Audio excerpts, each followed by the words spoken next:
Oh yeah, take your right hand and place it over your left chest. I did not say the pledge, I just said place your hand over your left chest. What do you notice? Is that there's something beating against your hand. Abi? Of course, if your own is not beating, then that means you're probably watching this video from the other side, which is fine, so long as you do not interfere in our affairs. Now, that thing that is beating is called your heart. One of the most important organs in your body. What does it do? Whenever you take a deep breath, you collect fresh oxygen, Abi. That fresh oxygen has to go somewhere or it's useless to your body. So your heart starts last mile work by collecting the blood and sending it to all the organs, your head, your eyes, everywhere. So long as there's organ and there's cell there, it sends it there. The problem is, as it's sending it there, it's also collecting waste products from these particular organs and sending it where they need to go. So last mile work, sending it, long mile work, collecting waste. You can send it to your kidneys, send it to your liver, send it even the one to your lungs that you now breathe out. Now, it does this in a circle about 60 to 100 times a minute without breaks, without it not writing letter to HR. Hey, I'm tired of working today, or I don't feel like working, and so I'm going to take a break. If that happens, my dear, you might join them on the other side. When you get there, please greet them for us. So you need to appreciate your heart more. It continues working, sending blood. As a matter of fact, it's like the engine of a car. Without the engine, no car. Without your heart, no you.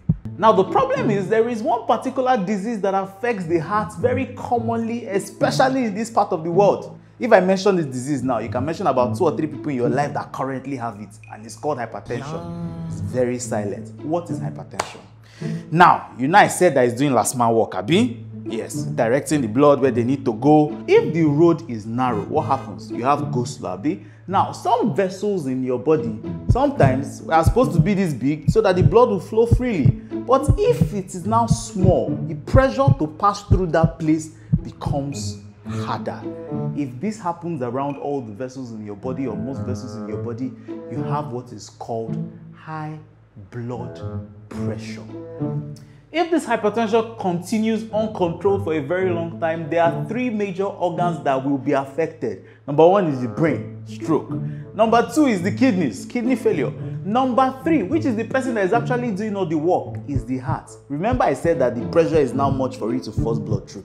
But the heart does not stop. The heart will continue trying to pump against that pressure. The more it continues pumping against the pressure, the bigger it gets in size. But you see, the bigger it gets in size does not mean that it's pumping better. So it continues pumping, gets bigger. After a while, they have to give up and say, you know what? I signed in my resignation letter. I'm tired of doing this work. It's not working for anybody, and decides to pack up. That's what you call cardiac failure. So how do you know you have hypertension? My dear, you need to go to a place where they would wrap a blood pressure monitor around your arm and check.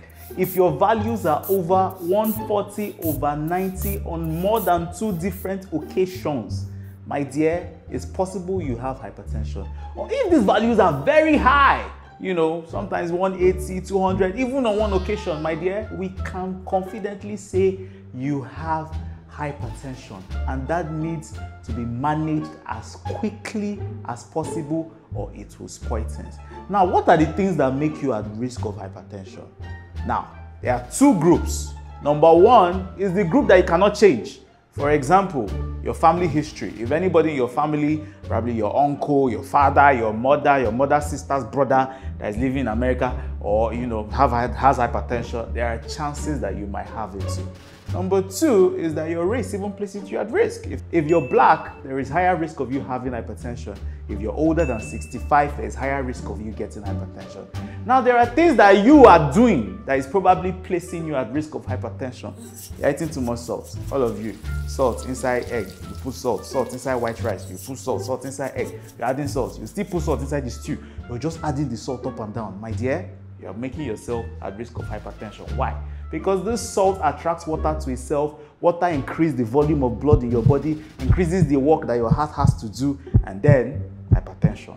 Number 2, you're not exercising enough. My dear, when you exercise, there's something beautiful that happens. It widens the blood vessel. In other words, that road that used to have go slow before has now become wider, so blood will find it easier to pass through, reducing the work on the heart.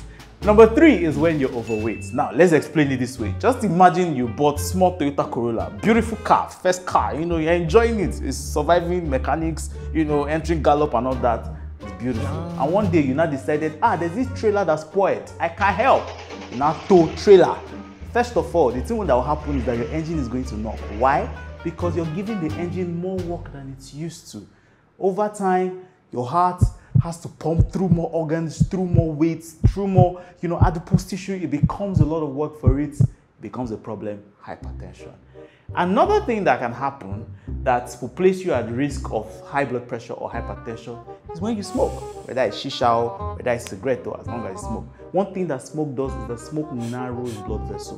What did I say about narrowing? To cause go slow, increase the pressure that the heart has to work against, and then that person now has hypertension. So my dear, these are just some factors that can increase your risk of having hypertension.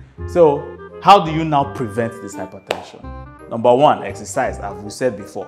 One thing that exercise does is that reduces the pressure by expanding your blood vessels so that blood can pass through freely. Number two, smoking. If you're smoking, my dear, stop. I did not say reduce it. I said stop, because the earlier you stop, the better. Number three, if you're overweight, make it a goal, cut it down, reduce the amount of work that your heart pumps through, and just becomes easier. And then number four, your diet is very important. My dear, reduce the amount of salt that you're taking in. The actual amount of salt you need every day is like 1 teaspoon of salt. That's about 6 grams. So all of you that are eating very salty foods, my dear, cut it down. Another thing that is in your diet that you need to take care of is foods that are high in saturated fats. Why? Because these foods may actually go to your blood vessels and just pack along the road. When they pack along the road and do double packing, what happens? There's go slow. So, my dear, please cut down on saturated fats so that your heart can be free, exercise, and all that, and reduce it, and check your blood pressure continually. Some of you are saying, blood pressure is a disease for old people. My dear, even me that you're watching right now, at some point, my blood pressure was very high. And what did I do? I did all these things that I'm telling you to bring it to a controllable level, and I've been enjoying my soft life ever since. So what do you do when you notice that your blood pressure is high, or you're hypertensive? My dear, simple. You talk to your doctor, and then you also do those lifestyle changes, reduce your stress and all that. And remember, today is the World Hypertension Day, a day that was set aside to raise awareness about hypertension, because it has been killing a lot of people, especially in this part of the world. But that does not mean that after today you will not check your blood pressure. Make it a habit and control it.